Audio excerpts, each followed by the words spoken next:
Hey, you made it. It's late, isn't it? What time is it where you are right now? Are you already in bed, or still winding down?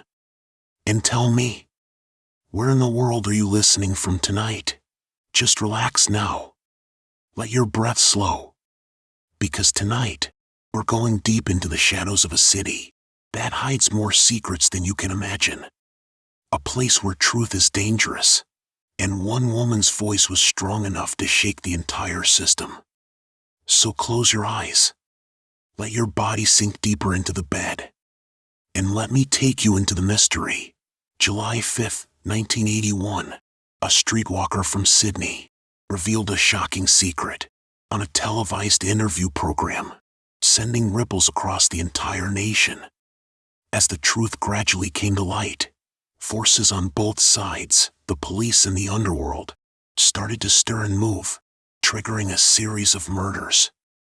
Police officers, prosecutors, gang leaders, one after another, died under mysterious circumstances. What exactly happened? What did this woman say that led to such terrifying consequences? Now, let us take a journey together into one of Australia's most sensational true crime cases, the collapse of a dark empire, to uncover the truth. This story begins with a program called 60 Minutes, one of Australia's highest-rated interview shows. The host was Ray Martin, the country's top interviewer at the time. Since its launch in 1979, the show had mostly invited politicians, business tycoons, celebrities, and other big names. But on July 5, 1981, the producers invited a streetwalker named Sallie-Anne Huckstepp. She was 25 years old, tall and slender, with an oval-shaped face and piercing blue eyes. In a time before beauty filters, her looks were considered quite striking. When Sally walked into the studio, all eyes instinctively followed her. Only host Martin did not focus on her appearance. Instead, he noticed something unusual about her emotions. Martin later said, it was the most complex expression he had ever seen. Tears filled Sally's eyes, her face full of sorrow, yet her gaze was resolute and determined. Throughout the interview, Sally acted almost nervously, constantly smoking, clearly fearful of something. The experienced Martin, just from one look, was certain this woman was hiding many secrets. And indeed, just as he suspected, at the very start of the interview, Sally dropped a bombshell. She publicly accused a police officer named Roger Rogerson of murder, drug trafficking, organizing crime, robbery, and other serious crimes, claiming he was the biggest gang leader in Sydney. The studio erupted in chaos, the shock comparable to an earthquake. Roger Rogerson was a figure of towering status in Australia, almost a totemic symbol. Since joining the police force, he had won at least 13 awards, including multiple top honors such as the Peter Mitchell Trophy. He was also one of Australia's highest-performing detectives, with an almost perfect case-solving rate, especially when dealing with gangs. Every time he confronted criminals, he bravely took the lead. To the public, his name was already synonymous with courage and justice. He had earned the imposing nickname, the Gangland Nemesis. Police officers across the country looked up to him as a role model. At gatherings in police stations nationwide, toasts would inevitably include shouting his name.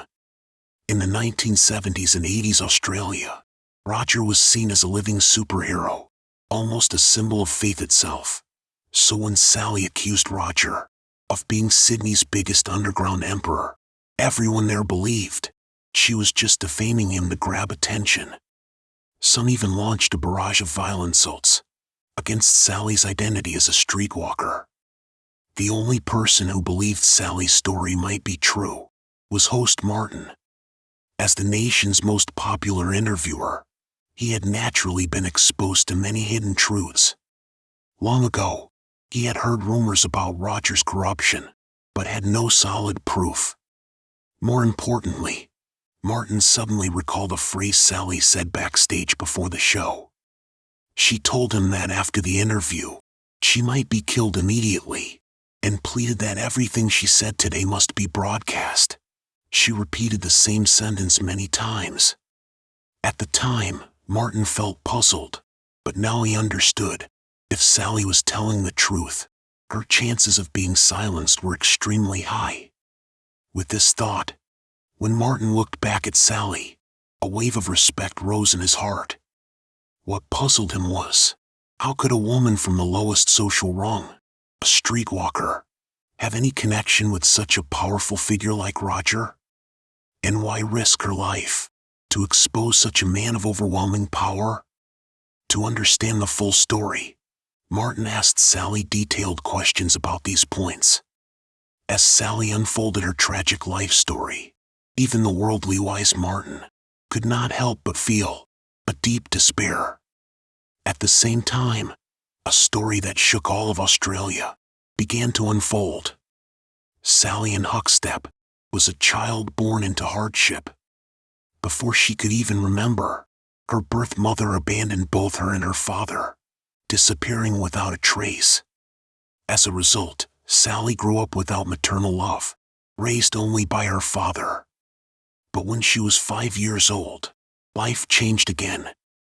Her father, overwhelmed by work, left Sally in the care of her grandmother, Judith, who visited only once a week, causing Sally to lose almost all fatherly affection as well.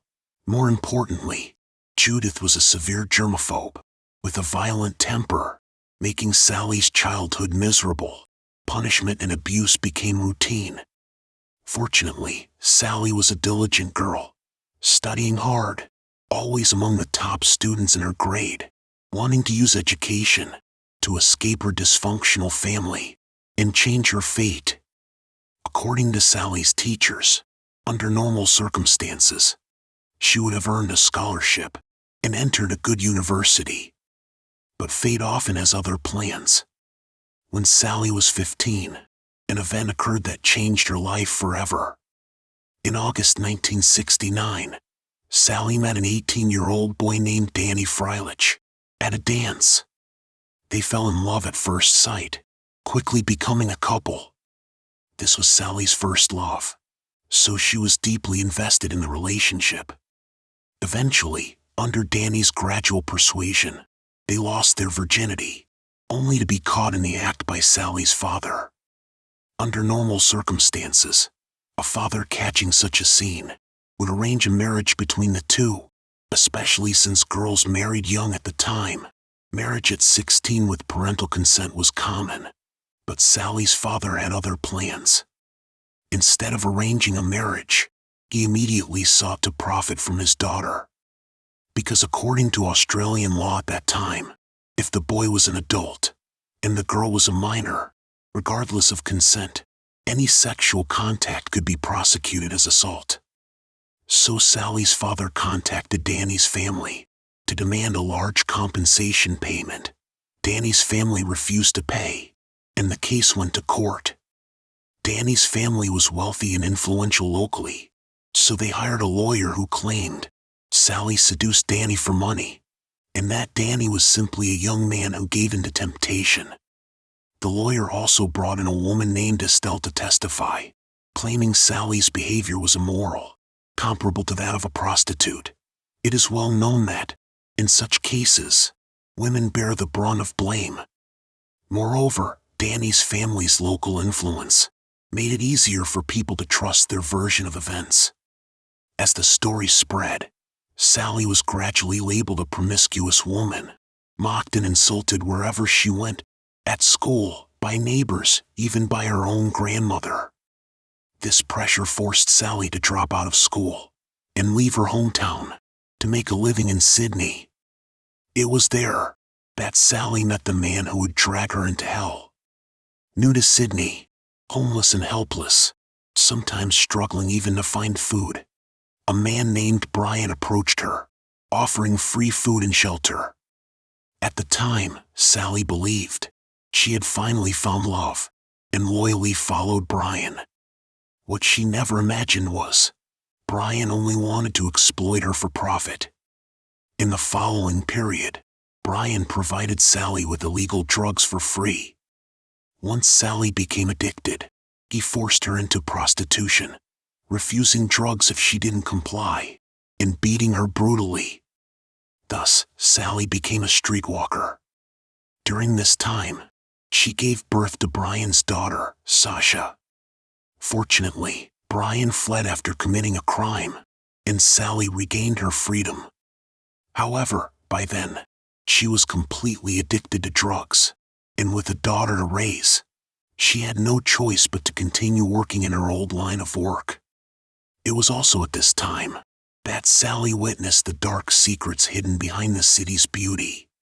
Under a seemingly lawful society, police corruption was rampant, and gang shadows were everywhere.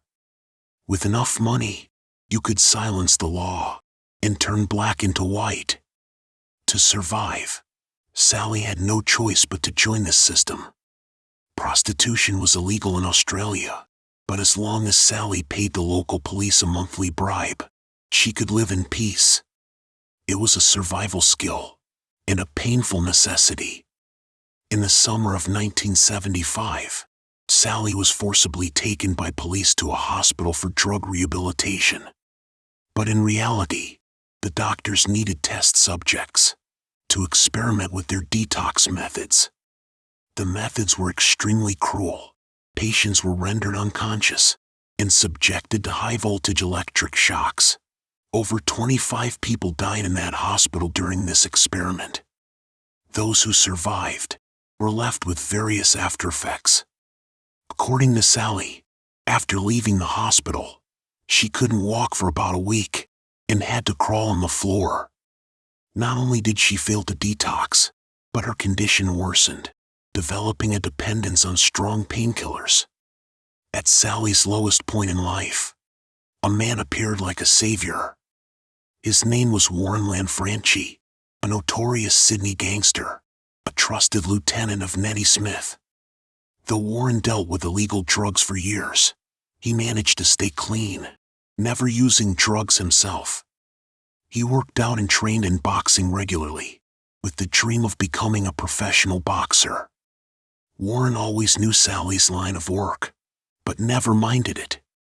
In fact, he was deeply obsessed with her. But Sally was cold towards Warren's advances. Having been burned by 2 disastrous relationships, she was very cautious about love. Still, Warren did not give up, sending flowers every day persistently. Eventually, Sally decided to trust love once more. And this time, she finally found the right person. Although Warren was an outright criminal, he truly treated Sally well. After they got together, Warren told Sally, "You don't have to do that work anymore. I will take care of you." He also began helping Sally detox. Because of his long experience with drugs, Warren's detox methods were scientific.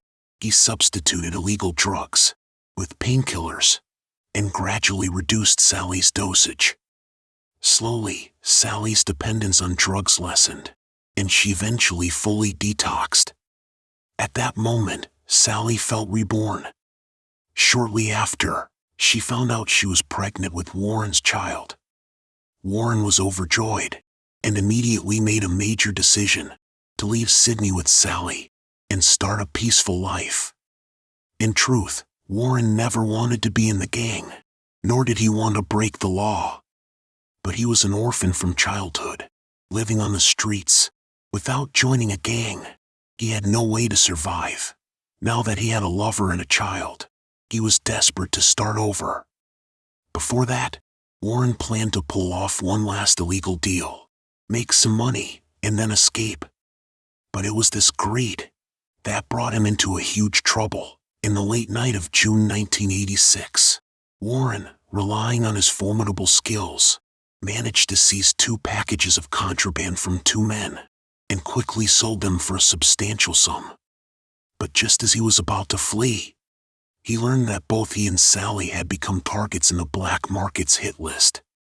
It turned out that the contraband Warren stole last time belonged to a powerful figure, none other than police officer Roger Rogerson. Warren was immediately shaken to the core, knowing full well that Roger was a drug lord wearing a police badge, the true underground emperor of Sydney. Though Roger didn't officially belong to any gang, he had the power to wipe out any gang leader at will. Without his green light, no matter how big the gang, they couldn't survive long in Sydney. And Roger was ruthless. He treated human lives like grass, and killing people wasn't a crime for him. As long as he claimed it was in the line of duty, shooting anyone was legal and justified. After learning this, Warren even slept with a pistol in hand, fearing he would be silenced at any moment. He contacted his boss, Nettie, offering all his money, begging Nettie to plead with Roger to spare his life. After some negotiation, Roger agreed to meet Warren. Warren thought that, for Nettie's sake, Roger would at most give him a warning after taking the money. But what happened next shocked him. Roger didn't hesitate. He fired 2 shots at Warren on the spot. To Roger, Warren's actions were like poking a tiger, and he needed to make an example of him, so others would know who truly ruled Sydney. However, in later interviews, Roger claimed he only shot Warren during a drug bust after being met with resistance. He faced no consequences for this and was even praised by the public again. Though Sally accepted Warren reluctantly, she had long fallen deeply in love with him. For Sally, Warren was more than a lover. He was her savior, the only light in her dark world.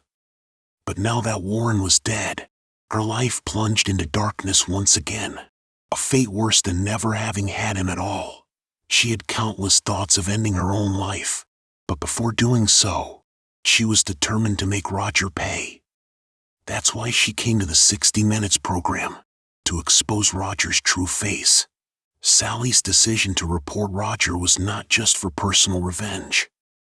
Having lived in Sydney for years, she clearly understood that without Roger's protection, the city's underground activities couldn't be so rampant, nor could so many people suffer under the torment of drugs.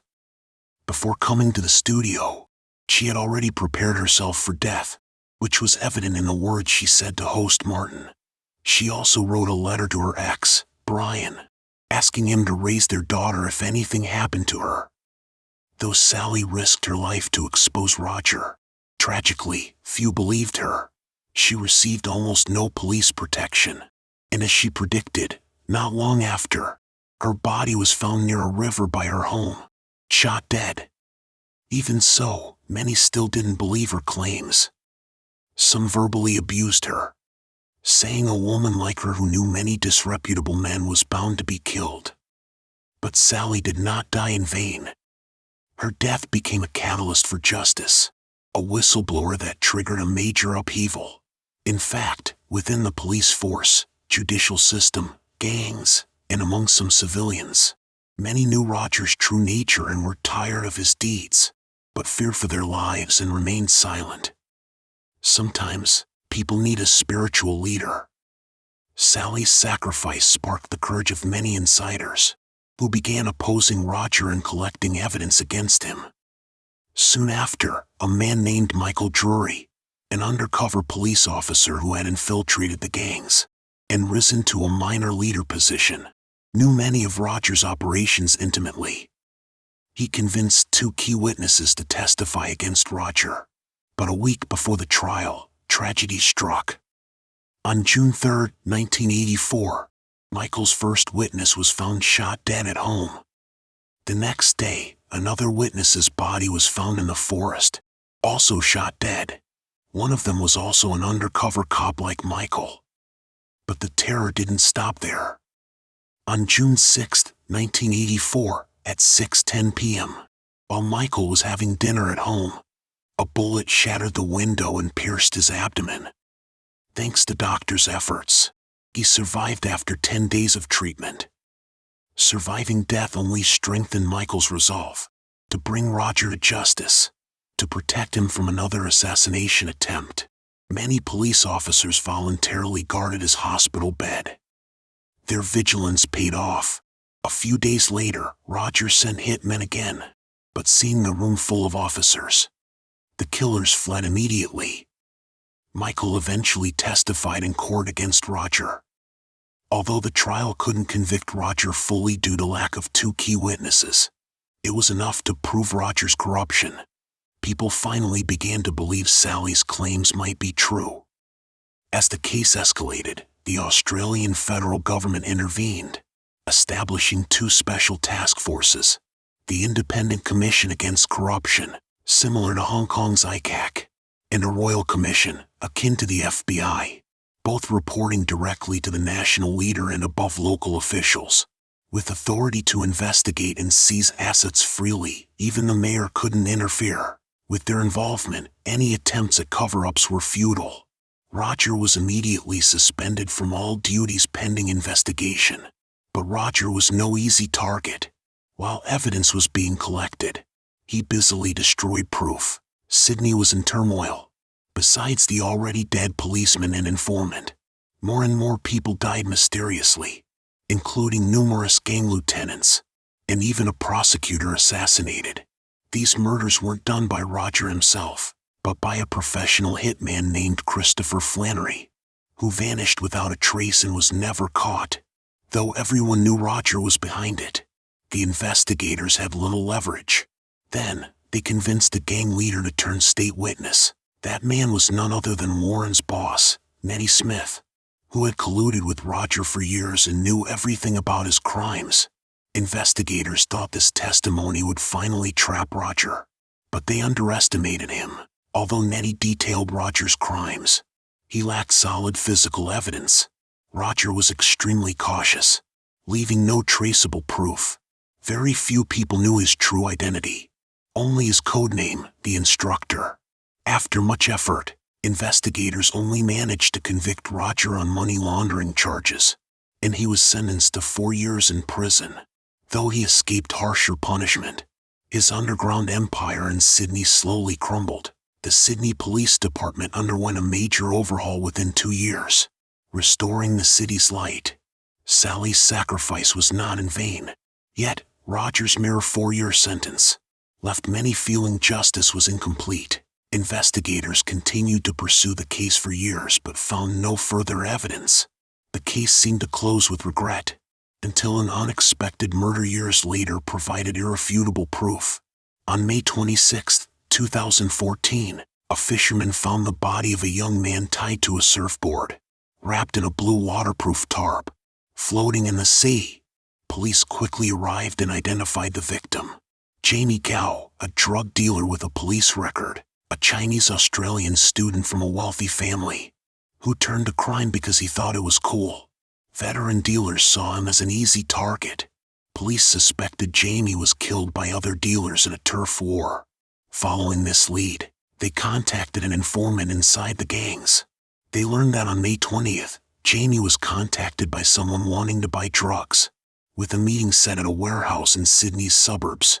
The buyer arrived in a white Nissan, and surveillance footage showed Jamie arriving at 1:45 p.m. on May 20th. He entered warehouse 803 with a middle-aged man driving a white Ford, known to police as Glenn McNamara, a former cop who had worked with Roger before being fired. Then, unexpectedly, Roger Rogerson himself appeared on the footage, entering the warehouse. Though there were no cameras inside, surveillance outside showed Roger leaving alone 10 minutes later, driving Glenn's white Ford back inside the warehouse, and leaving 20 minutes later, with Glenn inside the car. Jamie was nowhere to be seen. Police inferred that Roger and Glenn killed Jamie inside the warehouse, and hid his body in the car's trunk. Subsequent investigation found Jamie's blood inside the warehouse in the car, along with fingerprints of both men. Police also found a large amount of contraband at Glenn's home, confirming it was Jamie's shipment for that day's deal. Roger and Glenn were immediately arrested. Both denied murder, blaming each other, and refused to disclose their motive. But the case was clear. After losing everything when his crimes were exposed, Roger had become desperate and returned to black market dealings. Jamie was an innocent and easy target in the drug world, making him the duo's victim. Their plan was to kill in an abandoned warehouse, where no cameras should work. What they didn't know was the warehouse had recently been bought and fitted with new surveillance. Their every move was captured, providing decisive evidence for their conviction. Both were sentenced to life imprisonment without parole. Justice, though delayed, finally arrived. Roger was punished, never to see the light of day again. As for Sally, once labeled a drug addict and prostitute, she has long since been cleared of stigma, becoming a respected figure in people's hearts. Her dark past is no longer mentioned, because true nobility has nothing to do with status or identity. And who would willingly choose such a life? Most are forced by circumstances. Sally's was no exception. Her grandmother's cruelty, her father's exploitation, the justice system's secondary harm to a minor, and betrayal by a boyfriend, all pushed her step by step into the abyss, where she had to learn to survive with her body and dignity. What is remarkable is that she never let the filthy world corrupt her, keeping her heart pure and kind.